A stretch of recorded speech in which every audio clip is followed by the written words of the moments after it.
again. Here we are once more. Where are we now? Episode 4? Yeah, episode 4 of our mixing series.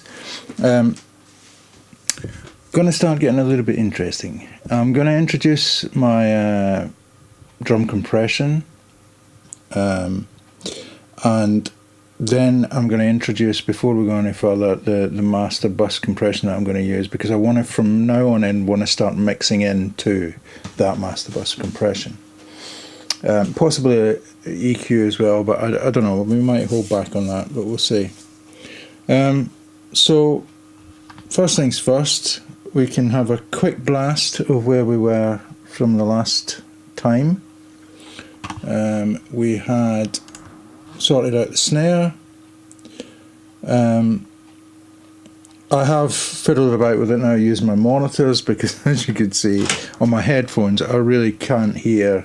They're not very good headphones really, and I couldn't hear properly what this bottom mic was doing, but I've got it mixed in nicely now, so we can have a quick listen to what we're doing, and then we'll go on.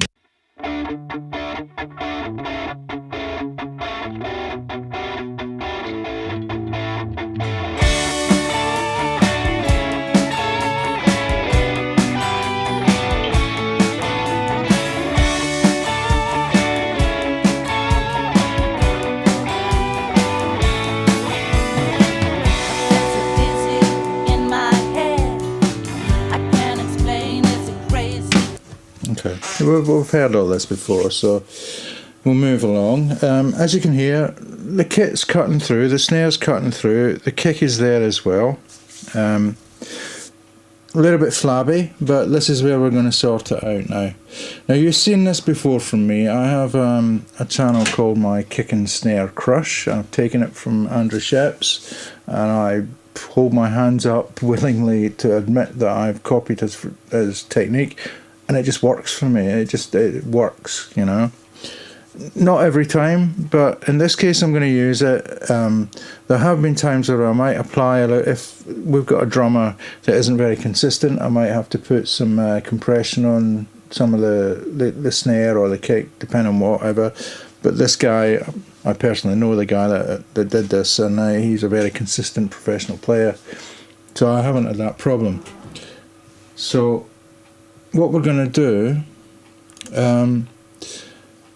if we bring up, I'll bring online all of the compressors I've got on here. I can show you the differences. Now, what's this? If I bring up, I've got Waves DBX 160.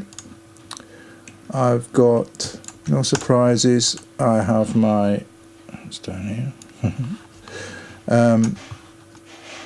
SK Note C165, which I love, I always use. Now here is a little span in the works. I'm just trying this one out. I haven't bought this one yet, but I'm trying it out. I've got it on a trial period, and I really like what it's doing. It's not what I'm going to use, you'll see in a minute, but it's a really nice compressor. What I've done is all three of them, I've level matched them and tried to get them as close as possible, and you can hear the differences between all of them, and I'll explain to you why I'm using one over the other. So what we can do, if we open up this, and we'll switch them all out. Now let's bring in, let me just get some space here. I'm going to bring in the SK Note first, and I'll bring up the volume of the track to where I'm happy, and then we'll switch between the different compressors and you can have a listen to what they're doing.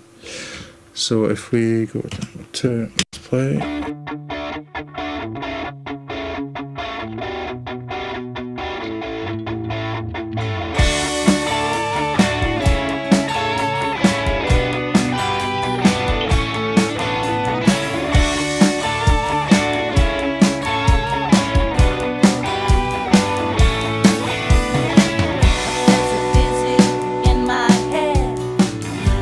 Explain, it's a crazy game, but I want you to know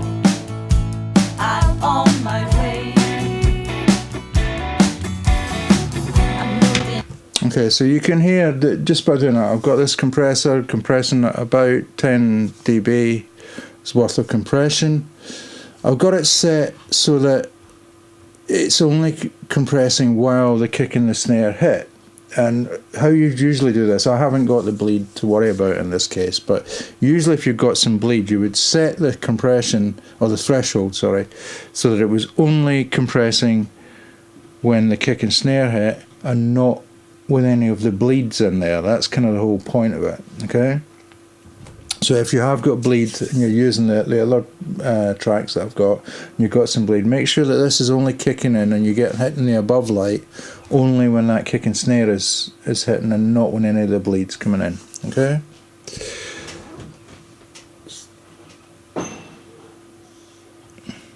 Funny noises outside my room. Don't know what's going on. Anyway, right. What we can do is a little trick with Reaper.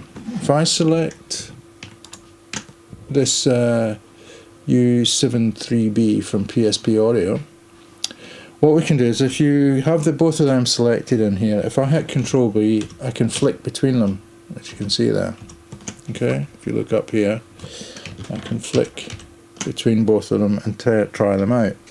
So let's get ourselves to a point where the drums are in, so we don't have to listen to the intro all the time, and play it, and we can flick between these two compressors and you can hear the difference yourself.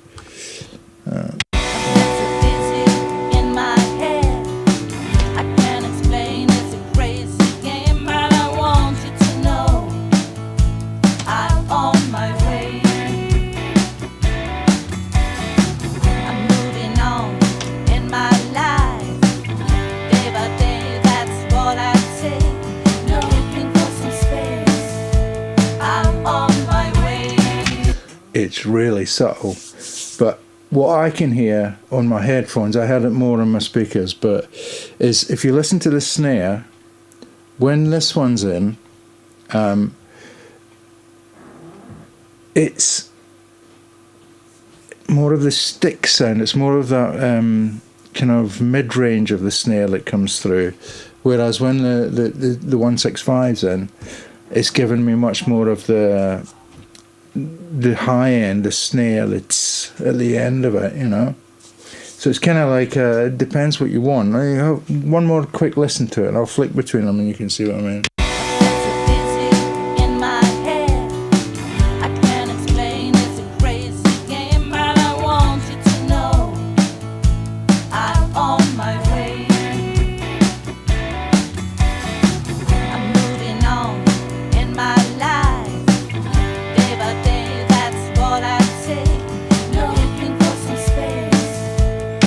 Okay, so I mean, I'm going to go for the 165 in this case between the two, because I want that more of the higher end, the crack, because once this is going to be quite a thick mix. There's two acoustic guitars, there's electric guitar, all the vocals, there's quite a lot of backing vocals, so I want, you know, something to cut through.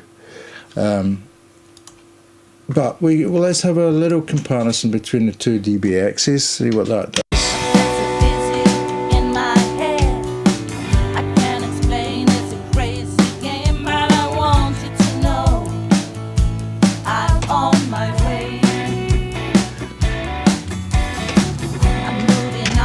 Again, I feel as though the 165 makes the snare a little bit longer. It just gives a little bit more of a length to the snare than the DBX does. But I like the DBX. It's a tighter sound, but very similar. But I don't know. There's something about the 165 I just prefer. Hey, I'm mixing it, but hey, it's just one of those things. So what I'm going to do, I'm going to get this out now.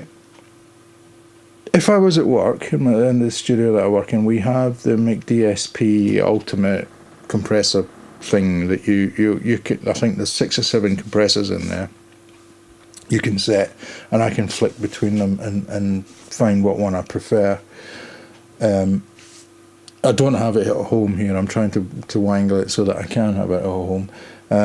But you know, the more compressors you get in there, and just compare what you want to try and do. You don't want to listen to what these compressors sound like on their own, You want to hear what it sounds like in the mix. Does it work in your mix and what you want? Does it give you the sound that you want in the mix? So that's what it's all about, and I'm going by Mr. Sheps's advice and sticking to it. So where were we? Right, I'm babbling. Right. So we've got the kick and snare crush sorted out. So if we just have a play, I'll mute it out.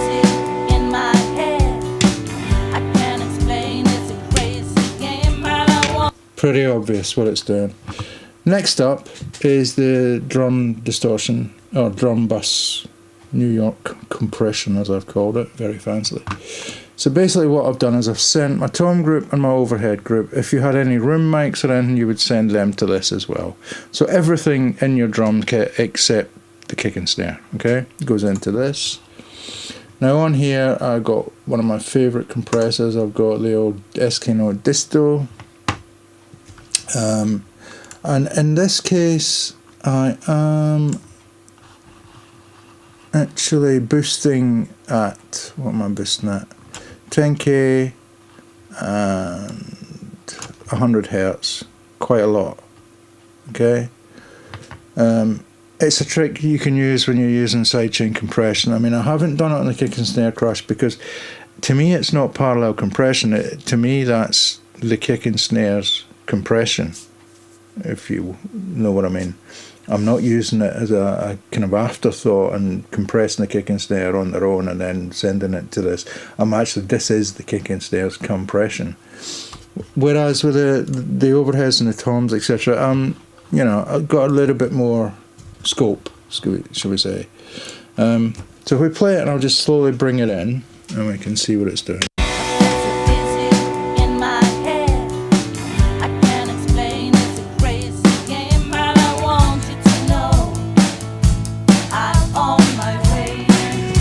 Switch out the EQ. I'm moving on in my life. Day by day, that's what I say. Looking for some satisfaction. Please help me find my track. But I'm searching the right destination. I know I'm coming back. Please help me find my. Okay, I mean, just very, you know, kind of basically, I'm messing around trying to find what works, what doesn't. The EQ, the API, I'm not sure if I want it in there. It depends what happens later on in the mix. I might want to bring it in to kind of bring some aspects of the drums out. I don't know. So at the moment, I'm going to leave it out. And we'll just concentrate on the compression at the moment. So at that stage, the last thing I want to do with the drums for now is bring in, now I found this in my VST folder. I'm going to switch it on and bring it in. I forgot all about this. I downloaded this, I can't remember, was it 2-3 years ago they did a software on this, it was free. And I've had this sat in my VST folder for, I can't remember how long, and never used it. Until I was doing this video and I was kind of hunting through and I thought of I was trying to think of some different ways of doing, you know, this the masterbuss stuff on the drums. So this is on drum bus, it's not masterbuss, sorry. And I found this, so I'm going to switch it in. It's got everything in it I needed. Now, I'm doing some compression. Let's switch this out. I've got some compression going on, so if we have a quick listen.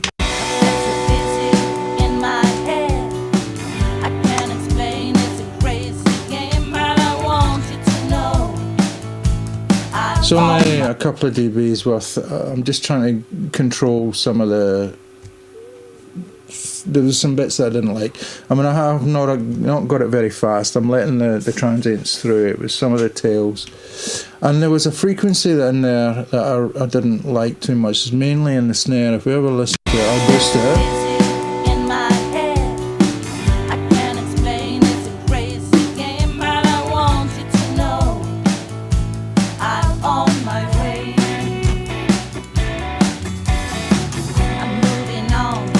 Okay, it's not a lot. It doesn't need much. just to tame it a little bit, and I'm happy with that. That's all I'm going to do with this. I've got an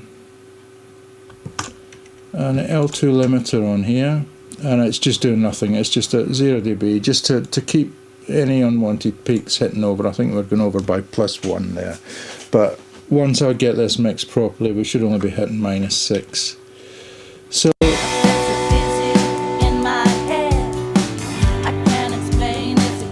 there you have it. I'm happy with the drums for the moment. As we mix through, I'll go back on certain things and look at them. So let's have a think about the masterbus effects now, because from now on, as I start adding different elements, I want to mix into these masterbus effects. So as ever, I've got my Britson channel in case I need to attenuate anything, which up to now I don't think. No, we're absolutely fine. Now, I always do this. I put the Pooey child in there. It's not doing a lot. When you see it, the needle hardly moves. I've got next to nothing going on. It just adds something. I don't know what it is. It just adds something. So if we have a listen. It's hardly moving there, the needle.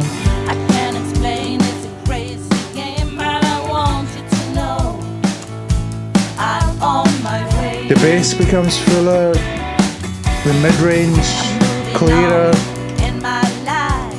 thins out. It does get a little bit louder, but you know, there's still a little bit more fullness in the mid-range, and that's all that's doing it. A lot of producers or engineers use these Fairchilds because they've got so many transformers inside of them, the actual real units, that they would just play sound through them to get the sound of those transformers. So anyway, that's in there, and my next is also my favourite SK-Note SDC, which is my Shadow Hills copy. So I'm using the optical on modern to get a couple of dB. You know, the opticals are very slow, slow attack, slow release compressor. And then I've got the discrete in as well. So the optical VU is on this side, the discrete's on this side. The discrete's more of your SSL type compressor.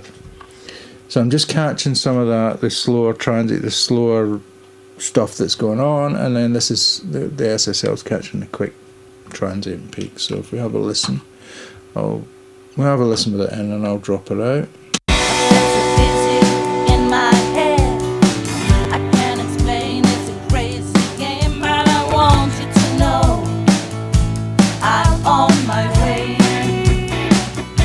Not doing a lot, barely tickling the needles.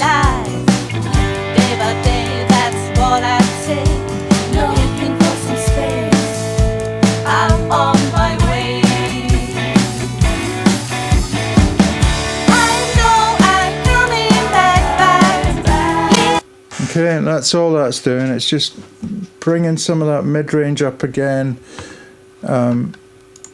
just evening things out. Now, I've got a few EQs ready to go. I'm not going to engage any of them at the moment. I want to mix into the compressors, get my mix okay, and then think, do I need to generally over the whole mix do anything about EQ or not? So I'll leave them alone. I tend to put them on at the end. I've got 3 different ones. I've got the PTEQX, which is the one that I was trying to remember in the snare video that I couldn't remember, but this is it from Ignite Amps. And I've got my Pooey, and I've got the VEQ4 from Waves. So okay, so we're going to leave it at that for this one. That's us got the drums kind of in there. I'm happy how they're sounding. They're cutting through. There will be changes made along the way. That's not the end of the story. But we now can start bringing in other elements. So we'll go next to the bass. I'll show you a couple of little things with the bass, because where are we? Here we are. I've got it marked as bass DI and bass amp, but I am pretty sure on the original project I only recorded a bass DI. I'll have to double check again, but I'm pretty sure it was only a bass DI. And the bass amp I'm actually creating myself by using some VST plugins. So anyway, that's for next time. I hope this has been useful, hope it's been helpful, and I hope you're following along. If not, please subscribe, send me a message. I'll send you a Dropbox link to download the Reaper project of this song. Kindly allowed by the songwriter Elizabeth Czar. The band at the time was called Granny Takes a Trip. So yeah, just let me know if you're interested in downloading the project file, and I will send you a Dropbox link, no problem. But Elizabeth, the songwriter, did stipulate that she wasn't happy about me just putting a link up on YouTube and letting people go willy-nilly. She wanted me to have some kind of control, hence the reason why I'm asking if you would subscribe, send me a message, either by email or by message or however you can find me. I'll put my Facebook page link on here. You can contact me there, and contact me via YouTube. Bloody. Just let me know and I'll send it out to you. Okay. Thanks for watching, and I'll see you in the next one. Cheers, folks.